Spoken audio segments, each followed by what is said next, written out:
This is a story of David and Goliath. President Trump's biggest tariff moves have been against countries of similar stature to the United States, places like China and Europe. But he's also hit some of the smallest economies in the world. Our colleague David Gura has the story of Lesotho, a country out of sight for some, but one that's been hit particularly hard. The African nation of Lesotho, which nobody has ever heard of. The sun is rising over the Textile district of Maseru, the capital of Lesotho. The smoke rising from the textile factories signals the workday has begun, but only for the lucky few. Cutting fabric, sewing seams, making clothes for the Western world. Many of these workers make as little as $1,800 a year. Outside the factory, a crowd is building of locals hoping to find work. Any kind of job in the factory, they will accept it.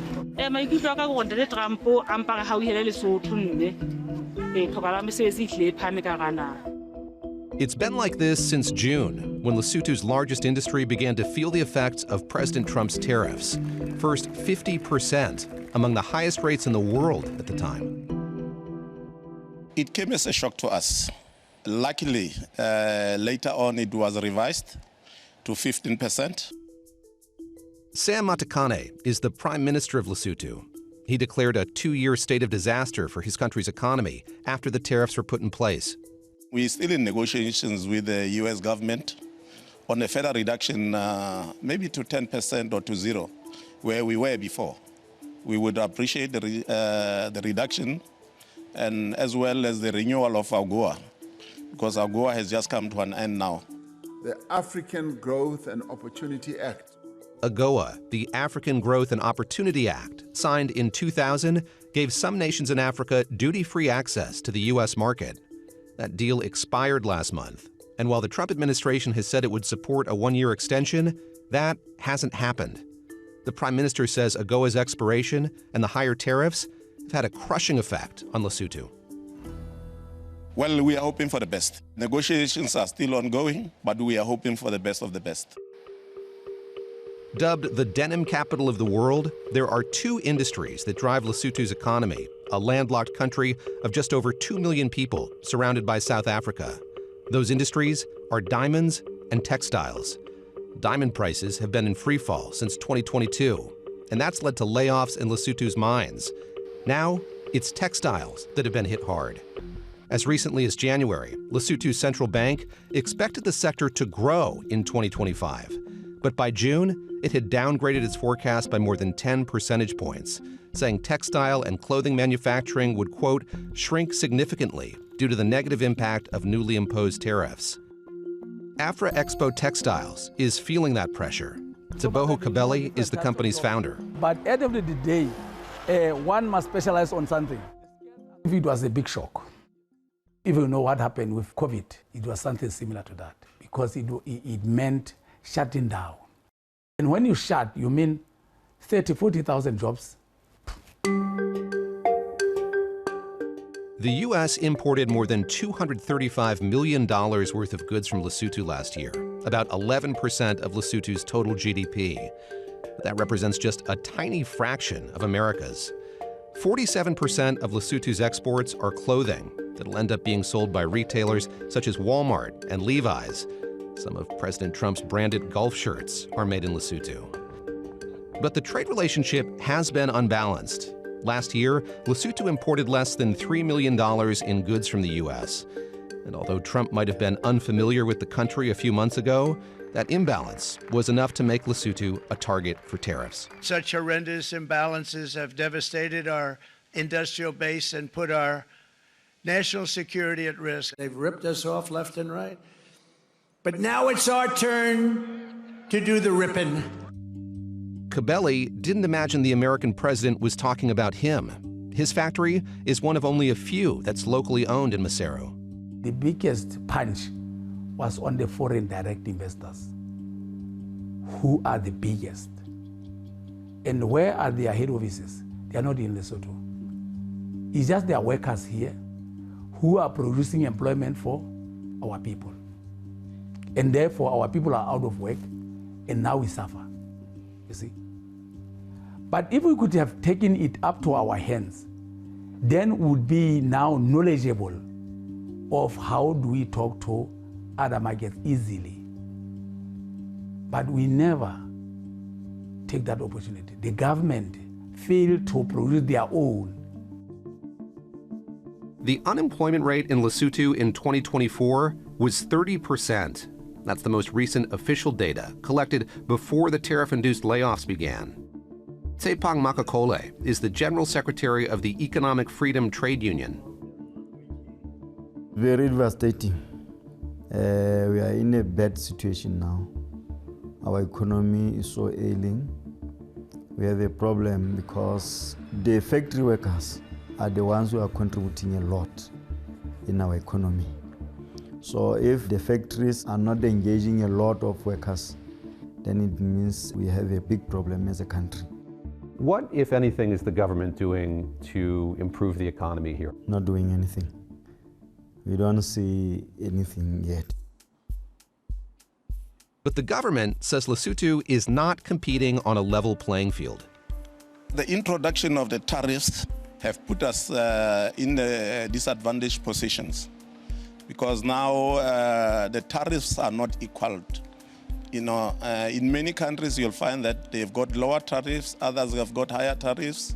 So the ones that has got the lower tariff have got advantages over the ones that have got higher tariff because the business can be able to move from other countries to other countries because of that. Kenya's tariff rate, for example, is lower than Lesotho's at just 10%, which makes it more attractive to foreign investors looking for a manufacturing hub. Given that, what can a country like Lesotho do? Trudy Makaya is a Johannesburg-based consultant who works on trade and geopolitics at the Boston Consulting Group.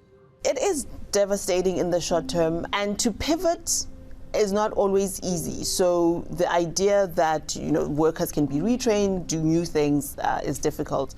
So to that extent, the preferences and the access to the market, just the pure access to the market, is important.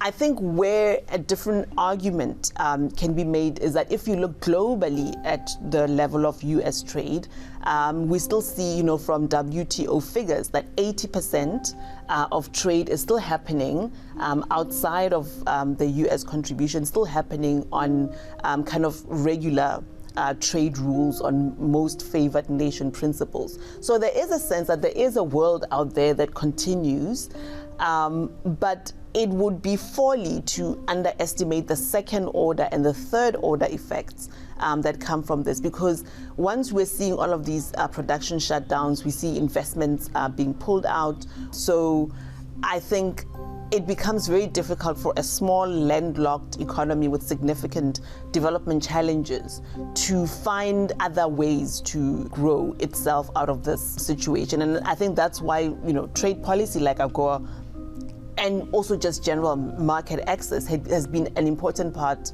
of the economic growth story of the past 30 years. And now countries no longer have that option. I mean, even if you look at Asia, for instance, and you look at the development story in Asia, a lot of it was driven by trade and the ability to not only sell product, but trade also brings expertise. Having to meet those standards, having to be export ready, does something to the productivity of an economy that needs to develop, that now is, the rug is being pulled up from under their feet.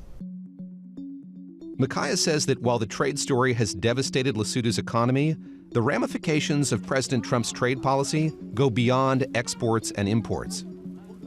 These are small economies, yet, to think about the gains that they've been able to make in terms of taking people out of poverty, it means it rewires the global economy in a different way. It resets their relationships. It also has meant value chains that support American industry. So in many instances, you'd have investors that come from the United States, not always. You would have capabilities that are delivered by American institutions. So, to the extent that you create a market, But creating a market also means that the people that you want to sell things to should also be able to sell things to you and develop their purchasing power. So to the extent that you open up your markets, you're developing that purchasing power in other parts of the world. It also means strengthening relations between countries. We do see generally that there's greater trade within the South, and that is going to happen. But it doesn't mean that therefore the West should, step back. Because by losing economic relationships, it also, weakens the geopolitical ties that have been so important for global stability. So even from that perspective, if you want to look at it from a security lens, there are benefits to ensuring that countries are able to attain some level of economic self-sufficiency and are not beholden to other influences which might also take them in ways that are hostile to interests. In countries like America. Since taking office, President Trump has rewired the global economy. For now, countries like Lesotho appear to be losing out. But Teboho Kabele says it's also given his country an opportunity. I asked him what he'd say to Trump, the American president who claimed he'd never heard of Lesotho, if the two ever met. I would say thank you, President Trump. Thank you. For making Lesotho known. For a president of a powerful country like US to mention Lesotho in his Congress, is a powerful marketing tool to say nobody knows where Lesotho is. And everybody else now started traveling to Lesotho. Thank you, President Trump. And also, the world will now tend to ask, what is Lesotho good in? Is good in producing high-quality garments to the U.S. market. That is why I said, thank you, President Trump. If it was possible for me, I would shake your hand and say, thank you for making us wake up, because that was a wake-up call. In the biblical story, David beat Goliath. But Teboho Kabele says it's not about winning and losing, but about finding common ground. President Trump is a businessman, and my Prime Minister is a businessman. What they have to do is just to talk business. President Trump, I've got this and that and that. I can supply you good, high quality goods. What do you want from me? Let's change the way we were doing things, because the giant has dictated that. Coming up, why some of our biggest and most innovative companies won't let us own a piece of them, and whether we should be concerned.